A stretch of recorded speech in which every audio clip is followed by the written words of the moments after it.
Bonjour Thierry Cotillard. Bonjour. Bonjour. Le début d'année, c'est le moment crucial pour vous distributeurs, car les négociations commerciales ont débuté avec les industriels et les agriculteurs. Ces négociations importantes pour nous, consommateurs aussi, parce qu'elles vont définir les prix qu'on va retrouver dans vos rayons dans quelques semaines, quelques mois.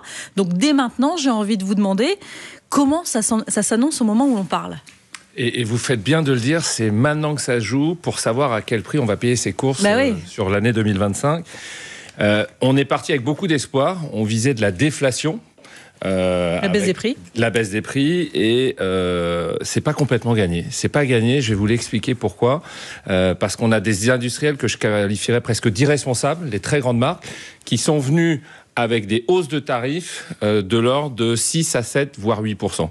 Et donc, en fait, c'est énorme. Ouais. Et c'est totalement décorrélé de la réalité économique. C'est-à-dire que le tarif d'un industriel, vous savez, il y a deux composantes. Il y a le coût industriel, et on sait aujourd'hui que le gaz, l'électricité, le carton, même les coûts de transport, puisque le pétrole a baissé, c'est beaucoup moins cher que l'année dernière. Et les matières premières, qui constituent la deuxième composante du tarif, ont en général baissé de manière significative. Je vais prendre le sucre, c'est moins 10% par rapport à un an. L'huile, le blé dur.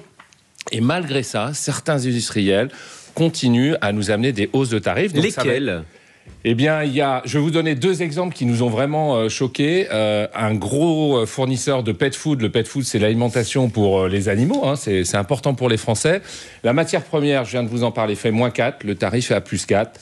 Un vendeur de biscuits, on en a regardé parce qu'il y avait des matières premières qui augmentaient, qui étaient à plus 12 en matière première, nous propose des biscuits qui vont faire plus 24%. Donc, nous, on comprend une chose, c'est que, et ce serait bien que les marques nationales l'assument, l'inflation qui va venir, en tout cas, l'espoir d'inflation pour eux, c'est pour nourrir le dividende des actionnaires. Donc, on est bien sûr contre ça, parce qu'à la fin, si nous, distributeurs, on ne se bat pas dans les box dans les semaines qui viennent, qui paiera, ce sera le consommateur, et c'est pas l'attente des Français. Il faut se rappeler que l'année dernière, le gouvernement avait dû intervenir au sein même des négociations entre vous et les industriels. Ça va se passer à nouveau, là ? Alors, moi, je vous décris la situation de ce qui importe le plus, c'est-à-dire les plus gros distributeurs, les Mondelez, les Nestlé et consorts qui font le gros de la distribution. La bonne nouvelle, je vais quand même être positif pour bien commencer l'année, c'est que les PME sont beaucoup plus raisonnables. Parce que les PME, elles ont un actionnariat qui est familial, elles ne dépendent pas de Seattle qui fixe les objectifs de dividendes. Et donc, le résultat, c'est lorsque les marques nationales sont venues cette année, en 2025, avec des hausses de 6,40%, les PME, c'est 2,80%. Ah oui, donc, il y a un grand écart. Voilà, il y a un énorme écart. Donc, ce sont les grands groupes, en clair, qui tirent les prix vers le haut. Synthèse, oui. Les grands groupes ne jouent pas le jeu et jouent le jeu d'une inflation qui n'est pas justifiée. Et donc, on va tout faire pour être fort avec les géants et j'espère aidant avec les plus petits. Et je précise quand même qu'on leur donnera la parole, parce qu'on est dans une période de négociation. Il faut qu'ils viennent justement sur le plateau aussi se justifier. Et le monde agricole, lui aussi, il est en colère. Parmi les nombreuses revendications, il y a celle de la rémunération. Et souvent, là, c'est vous qui êtes en position d'accuser les agriculteurs qui accusent la grande distribution de se faire de l'argent sur leur dos. Qu'est-ce que vous leur répondez ? On leur répond que, alors, il faut bien réexpliquer que la crise, elle n'a pas été gommée. C'est-à-dire qu'en 24, elle était là, elle est encore là aujourd'hui, parce qu'en plus, il s'est passé des problèmes de météo, de récolte, d'épidémie pour certains élevages. Il n'y a pas une solution miracle. Vous pensez bien que s'il n'y avait qu'une explication à la crise agricole, on l'aurait trouvée, on l'identifiait. Pour moi, elle est multifactorielle, l'explication de la crise. Et chacun, vous avez raison, a un rôle à jouer. Donc, on a bien compris, les agriculteurs attendent du gouvernement l'allègement des normes, des contrôles. Mais il y a aussi une responsabilité qu'il faut qu'on assume, nous, les distributeurs. Pourquoi ? Parce qu'on intervient indirectement sur leur rémunération. On n'achète pas directement, il y a l'industriel. Et dans ce cadre-là, on propose d'aller plus loin dans le cadre législatif. Je m'explique, il faut qu'on soit plus directif. Il faut imposer à l'industriel, avant de venir nous voir négocier ces tarifs, que le prix agricole soit défini. C'est ce que vous avez fait avec les produits laitiers. Exactement. Ce qu'on a dit, faute de loi, on a dit, Monsieur Lactalis, cette année, vous viendrez nous vendre votre boîte de lait Lactel que lorsque vous serez mis d'accord avec vos producteurs, votre association de producteurs, pour être sûr que le revenu du monde agricole soit sécurisé. Le résultat, c'est qu'une semaine après, il a signé.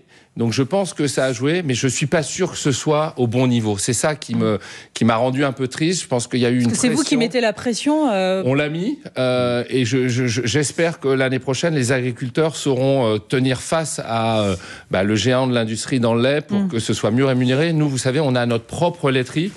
et on va payer 4, 5, 6 centimes de mieux le lait que ce géant qui est le numéro 1 mondial, et c'est un peu dommage parce que là, on joue pas le jeu de la répartition de la valeur. Vous déviez le tir depuis tout à l'heure, toujours sur l'industrie agroalimentaire.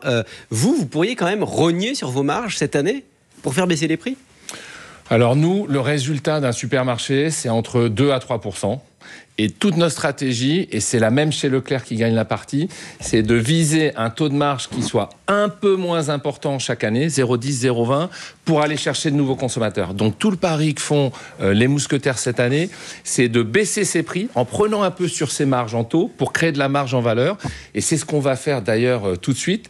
La négo, elle se termine le 1er mars. Donc on pourrait se dire, les changements de prix vont intervenir le 2 mars, une fois qu'on aura fini les négos. C'est pas ce qu'on va faire. On va faire comme l'année dernière, parce que c'est ce qui nous a fait gagner.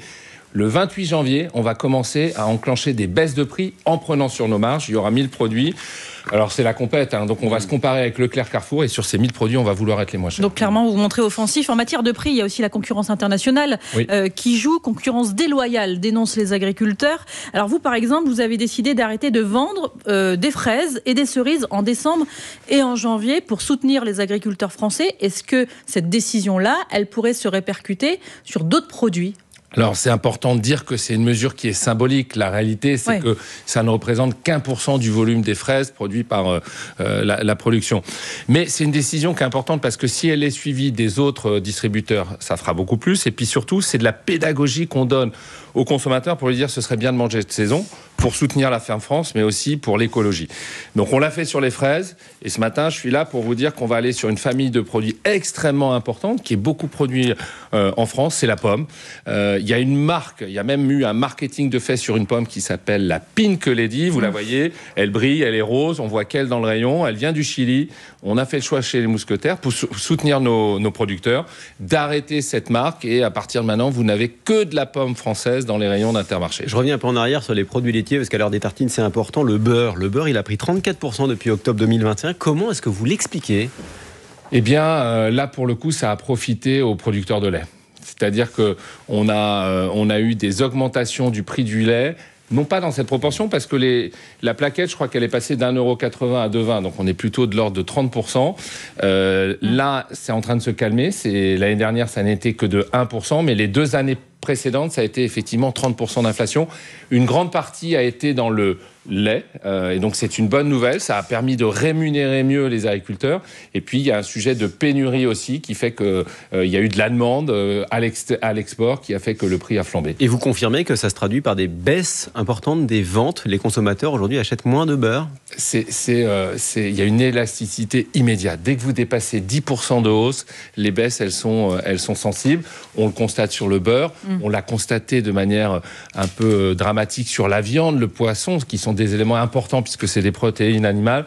Oui, il y a une élasticité, donc évidemment les ventes s'en ressentent derrière. On parlait de vos choix symboliques justement pour soutenir l'agriculture française. Donc plus de pommes qui viennent du Chili, pas de fraises ou de cerises quand c'est pas la saison. Est-ce que, comme votre concurrent Alexandre Bompard, patron de Carrefour, sur un tout autre sujet plus politique, vous vous engagez à ne pas acheter des viandes qui proviennent du Mercosur, c'est-à-dire les pays sud-américains? C'est l'engagement qu'on a pris. Et on a trouvé très bien d'ailleurs que la France, qui a soutenu la souveraineté alimentaire, soit cohérente, et que le gouvernement français s'y oppose, parce qu'on ne peut pas d'un côté demander des normes et un cahier des charges beaucoup plus puissant que justement ces pays-là sur le bien-être animal, sur la manière dont on produit. Donc nous, on est solidaires. Ce qu'on a dit, bien évidemment, on fera, comme nos confrères l'ont annoncé, Carrefour, aucune vente de produits bruts comme le poulet, qui est en plus chargé aux antibiotiques, vous le savez, qui vient du Brésil. Mais on va aller plus loin. C'est-à-dire que ça, j'ai envie de vous dire, ça n'est qu'une partie du sujet. Le vrai sujet, en fait, de ces produits importés, c'est que ça finit dans les plats préparés.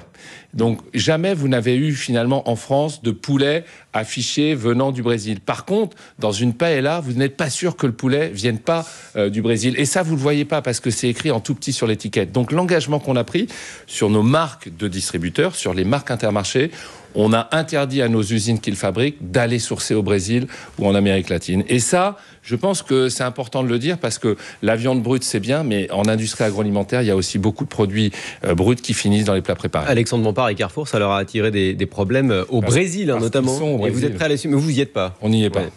Donc il y a moins de risques pour vous. Si on vous écoute ce matin-là, vous dites que les négociations commerciales s'engagent mal, alors que l'inflation a ralenti, beaucoup ralenti. Vous dites quoi aux Français ? Est-ce que vous arrivez à vous projeter et dire que dans quelques mois, le prix moyen dans les rayons va augmenter de tel ou tel pourcent ? Vous savez, on est à 2 mois, un peu moins de 2 mois de la clôture des négos, donc j'ai envie de rester sur l'objectif qu'on a fixé aux équipes. Moi, je leur ai dit d'aller chercher de la déflation, c'est-à-dire qu'on a des outils industriels. Je vous l'ai dit, l'électricité baisse, les matières premières baissent. Alors, il y aura des exceptions, il faut les assumer. Le jus d'orange, le café, le chocolat, ce sera plus cher chez tout le monde parce que la matière première a progressé. Mais sur tous les autres produits, on est en droit d'aller chercher de la déflation et de la proposer à nos consommateurs. Donc, c'est ce qu'on va faire. Et je dirais, la chose très positive, c'est que l'inflation à 2 chiffres, elle est derrière nous. Vous avez vu le chiffre qui a été publié hier, 1,3 en alimentaire, c'est quelque chose de raisonnable. Et ce qui serait super, c'est que ça commence non plus à rester à ce niveau-là, mais à baisser dès l'année prochaine. Des baisses de prix donc en 2025. Il y en aura. Et puis je tiens à vous dire, la marque nationale, vous comprenez, il y a cette tension très forte au 1er mars, mais sur les marques de distributeurs, on négocie toute l'année. Et ce qui est super, c'est depuis septembre, nos équipes obtiennent des baisses. Et donc les marques de distributeurs, alors, je vais vous parler de celles d'Inter, mais chez Carrefour, chez Leclerc ou chez U, elles ont baissé en rayon. Et elles cartonnent comme l'année dernière. Exactement. Exactement. Thierry Cotillard, le patron d'Intermarché, le groupement Les Mousquetaires Intermarché et Casino. On aura l'occasion d'en parler. Vous êtes avec nous jusqu'à 9h. Pour le moment, il est 8h45 et c'est le fil info de Maureen Suignard. Les autorités de santé insistent, il est encore temps de se faire vacciner contre la grippe. La courbe de l'épidémie continue de grimper et dépasse désormais celle de l'année dernière. Elle met les hôpitaux sous tension. Le plan blanc est activé dans une trentaine d'établissements pour rappeler notamment du personnel. Les personnes de plus de 65 ans représentent la majorité des malades hospitalisés. Des incendies féroces dévorent une partie de Los Angeles aux États-Unis. Au moins 5 morts, 100 000 personnes évacuées et les feux sont toujours incontrôlables malgré le travail des pompiers. Certaines bouches incendies sont à court d'eau. Emmanuel Macron sera présent ce midi devant le magasin Hypercacher à Paris, porte de Vincennes. Une cérémonie est organisée pour rendre hommage aux 4 clients qui ont été tués dans ce magasin il y a 10 ans par Hamedi Koulibaly. L'homme se revendiquait du groupe terroriste État islamique. Il a été abattu par la police. Il domine le podium des ventes d'albums en France pour la 2e année de suite. Le rappeur francilien Werenoi confirme son succès et se place devant PLK et Indochine. Les artistes féminines restent sous-représentées dans le haut du classement. Il y a tout de même Billie Eilish, 4e devant Zao de Sagazan qui est 6e. France Info. Le 8-30 France Info, Jérôme Chapuis, Salia Braclia. Et avec Thierry Cotillard, le président du groupement Les Mousquetaires Intermarché Casino. Et en théorie, depuis le 1er janvier, depuis quelques jours, les supermarchés ne peuvent plus accepter les tickets restaurants pour acheter des produits alimentaires qui ne sont pas directement consommables, c'est-à-dire autres que les sandwichs, les snacks. Or, vous, dans la grande distribution, vous êtes accusé de ne pas toujours jouer le jeu, de continuer à accepter les tickets restaurants. Pourquoi ? Alors, vous faites bien de le préciser. Effectivement, c'est encore accepté, mais sur un nombre de familles de produits beaucoup plus restreint. On attend une décision, parce que là, c'est un peu pénible même pour nous, puisqu'on est confronté tous les jours à des millions de Français qui veulent payer en ticket restaurant. Qui veulent payer, et pour qui c'est extrêmement important, parce que ça représente quand même 25 € par jour. Donc là, ce que nous disent les conseillers, puisque évidemment on est aux portes des ministères pour savoir s'ils vont débloquer la situation, c'est que le sujet est au Sénat la semaine prochaine et on espère que ce sera vite débloqué pour pouvoir retrouver un fonctionnement qui soit normal. Et puis j'ai envie de vous dire, parce qu'après derrière il y a le débat, notamment des restaurateurs, est-ce que c'est justifié qu'on puisse payer ses courses ? Moi je le défends depuis le Covid fortement en disant les modes de travail ont évolué, c'est-à-dire qu'on passe quand même 1-2 journées à la maison où on déjeune sur place, on cuisine, et donc je pense que c'est juste. Oui, parce que ça vous arrange. Ouais. Ça m'arrange et je défends ma profession, c'est tout à fait normal. Mais vous n'avez pas répondu, même si c'est pour quelques jours, pour le moment, vous êtes hors la loi quand vous vendez du sucre et que c'est acheté par des tickets restaurants.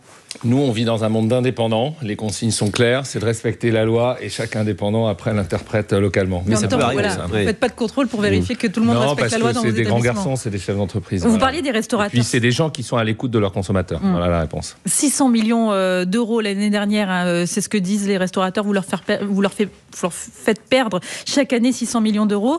Vous leur répondez quoi? Vous leur dites quoi? Il faut qu'on travaille main dans la main parce que les gens en ont besoin? Ouais, je pense qu'il ne faut pas opposer de toute façon les circuits de distribution, tout comme moi j'ai toujours défendu l'idée qu'il ne faut pas opposer la grande distribution au petit commerce de bouche dans une rue. Si vous mettez les deux, je pense que tout le monde peut fonctionner. Sur le sujet des tickets restaurants, je comprends la position. Je sais que Thierry Marx a fait une proposition dans le sens de défendre vraiment le sujet de la restauration.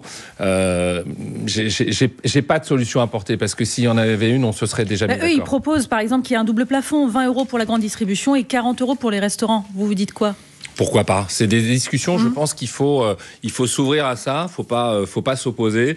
Et pour connaître Thierry Marx, je pense que c'est une personne assez intelligente pour venir autour de la table et puis trouver le compromis au nom de la restauration. Ticket restaurant ou pas, les Français ont sans doute quand même voulu se faire plaisir pendant les fêtes de fin d'année. Thierry Cotillard, est-ce que vous avez remarqué un rebond dans la consommation à la fin de l'année dernière? Alors nous, on a fait des très bons chiffres chez Intermarché, mais c'est aussi lié, vous savez, aux nouveaux points de vente Casino qu'on a récupérés.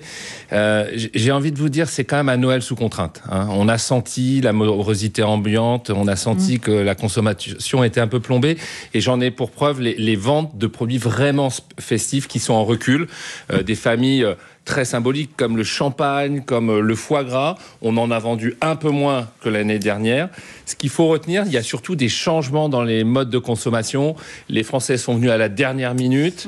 Les Français ont acheté plus de promotions, ont saisi toutes les opportunités. Et ce qui est vrai, il y a des vraies bascules. Le saumon fait -4 et la truite fait +6. On achète différemment. On achète différemment. C'est ça la réalité de la consommation sur ces fêtes de fin d'année. On descend en gamme. On descend en gamme. Et donc, l'enjeu pour nous, c'est justement, on revient au négo. C'est quand on va discuter avec Delpera, c'est d'essayer de trouver le juste milieu pour rendre accessible le foie gras. Voilà. Vous pensez que l'instabilité politique, économique que traverse notre pays a un impact direct aujourd'hui sur la consommation? Vous le mesurez?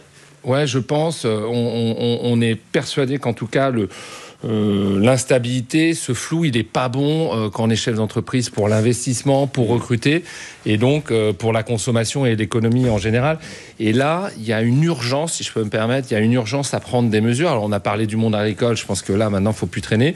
Et puis, si on revient sur le pouvoir d'achat, et j'en parle parce que 76% des Français le mettent en priorité 1 pour 2025. Donc, il y a des choses assez faciles à faire. Je défends l'idée que les tickets restaurants, il faut nous permettre de les prendre. Et puis, il y a une mesure sur laquelle il faut revenir tout de suite, où les députés se sont complètement plantés, ça a été la loi de Crozaille. La loi de Crozaille, ça a été de nous interdire de promotionner les lessives, les couches culottes, etc., qui sont des limitent produits, les promotions sur les produits d'hygiène. Voilà. Et à 34%, laissez-nous faire notre métier de commerçant, laissez-nous faire du 50%. On avait même des opérations, alors c'était tactique, on faisait venir les gens parce que c'est des grosses dépenses en allant jusqu'à 70%. Faites sauter ce verrou et permettez-nous de proposer des promotions aux Français. Alors, un nouveau gouvernement est nommé. Il doit à nouveau, lui, à son tour, trouver des compromis pour monter un budget. Défi politique du moment, l'incertitude sur le budget. Sur votre activité, parce que vous disiez l'investissement, ça a quelles conséquences? Est-ce que vous devez limiter vos investissements en ce début d'année pour tenir compte de cette incertitude? Nous, en fait, vous savez, quand vous êtes une enseigne de discount comme Intermarché, depuis 2 ans, on est dans un plan de réduction vraiment drastique de nos charges. C'est-à-dire que les investissements, je vous donne des chiffres que je n'ai jamais donnés, c'était 700 millions à l'échelle du groupement, on les a ramenés à 500 millions. Les charges, on les baisse aussi parce que justement, on a aussi un peu peur de l'inconnu. Et quand vous me demandez, est-ce que vous reniez sur vos marges ?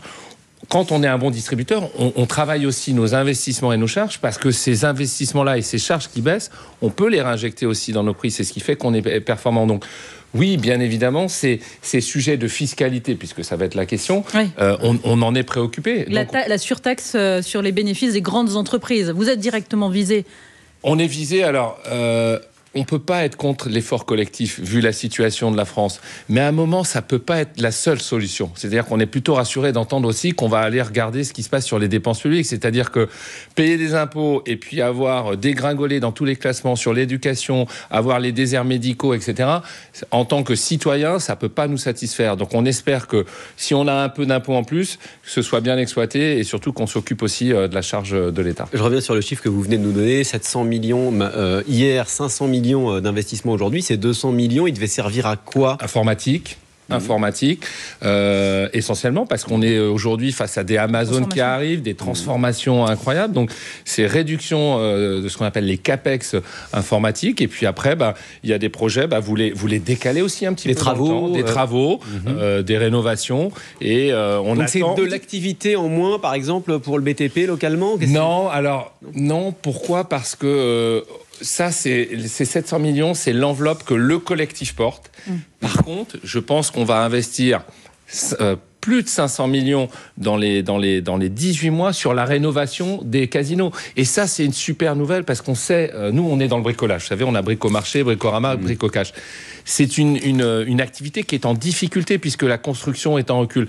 Eh bien, lorsqu'un groupe comme Casino cède 300 points de vente à Intermarché, c'est 300 points de vente qui vont se refaire. Donc, c'est des maçons, c'est des carreleurs qui vont avoir de l'emploi en plus dans les bassins où on est et qui vont recréer un peu d'économie. Donc ça c'est plutôt Mais super. c'est ça va pas à l'encontre de ce que vous venez de dire il y a 2 minutes. Vous dites on investit moins parce qu'on a peur de la suite, mais on a quand même acheté près de 300 points de vente Casino. Ça s'oppose pas. Ça a coûté 2 milliards d'euros. Ouais, mais ça s'oppose pas parce que l'enveloppe que nous on réduit, c'est l'enveloppe du collectif des mousquetaires. Et on demande à chaque chef d'entreprise, lorsqu'il reprend un casino, d'être au rendez-vous de ce qu'attendent les consommateurs, et ils veulent notamment une expérience d'achat dans un point de vente qui soit au top. Donc quand on reprend un casino, c'est vétus, ça fait 10 ans qu'il n'y a pas eu d'investissement. Donc chaque chef d'entreprise, lorsqu'il reprend un casino, a un plan d'investissement pour le refaire, et non pas garder un casino, mais refaire un Intermarché. Mais ça coûte de l'argent, donc comment vous financez ça ? 40% de croissance de chiffre d'affaires. C'est le pari de Casino quand on le reprend et qui devient Intermarché. Au moment où je vous parle, on n'a pas fait les travaux, on a simplement baissé nos prix de 18%, on a 10% de trafic en plus qu'avant, et quand les gens viennent, comme c'est moins cher, vous voyez, c'est mécanique, comme c'est moins cher, ils achètent plus, et on est à plus 25. Donc le 15 points qui me manque, ce sera par les travaux qu'on va aller chercher. L'emploi chez vous, parce que Auchan a annoncé un plan social, 2300 emplois menacés. Chez vous, ça se passe comment en 2025 ? Écoutez, moi je pense que le secteur de la distribution va quand même bien. Il y a des acteurs qui sont en difficulté, mais ne faisons pas quand même le raccourci de penser que la distribution va mal, puisque Leclerc va bien, Intermarché va bien. Et donc, nous, on va recruter probablement 6 à 7 000 personnes. Ne serait-ce que, je vous donne un exemple, dans les casinos, on n'avait que des caisses automatiques. Vous voyez ?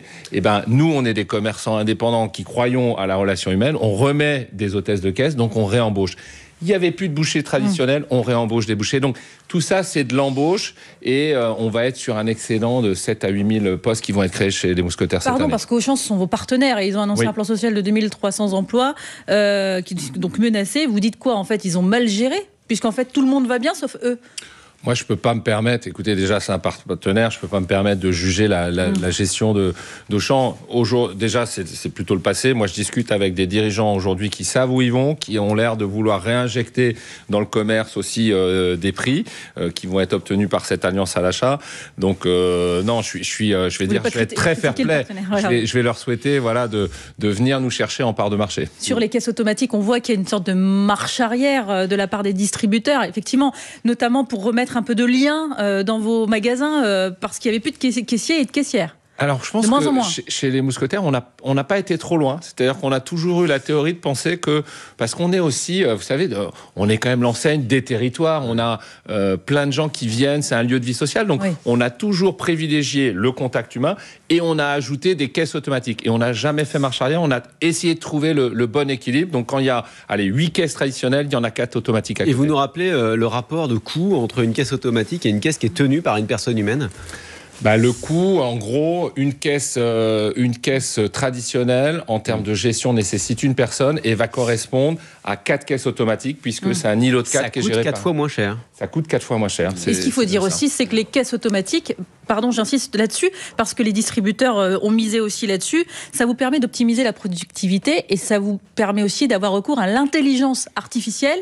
Et ça, c'est notre manière de travailler. Oui, plus performante. On a changé un peu la donne il y a un peu plus d'un an, où on s'est aperçu que le vol était beaucoup plus important sur les caisses automatiques, puisqu'évidemment il y a moins de surveillance, moins de contrôle. Donc l'intelligence artificielle est arrivée. Moi, j'étais allé à New York à la NRF il y a un an, et on est revenu avec une start-up et on a équipé les caisses automatiques de quelques caméras qui permettent de faire sonner la caisse s'il y a un mouvement qui nous fait comprendre que finalement il y a de la fraude ou surtout il y a un produit qui est resté dans le caddie. Donc cette intelligence artificielle, elle est au service du commerçant qui lutte contre la démarque, et lorsqu'on lutte contre la démarque, ça permet aussi à un moment de ne pas augmenter des prix, parce que lorsqu'il y a trop de vols, le commerçant est obligé d'augmenter les prix et ça bénéficie à personne, quoi. Merci en tout cas, pas au bon client. Merci Thierry Cotillard. Merci à vous. Merci. Du groupement Les Mousquetaires Intermarché, invité de France Info ce matin. Vous restez avec nous, je vous laisse en compagnie de Salia Braclia et Renaud Dely pour les informer dans quelques minutes.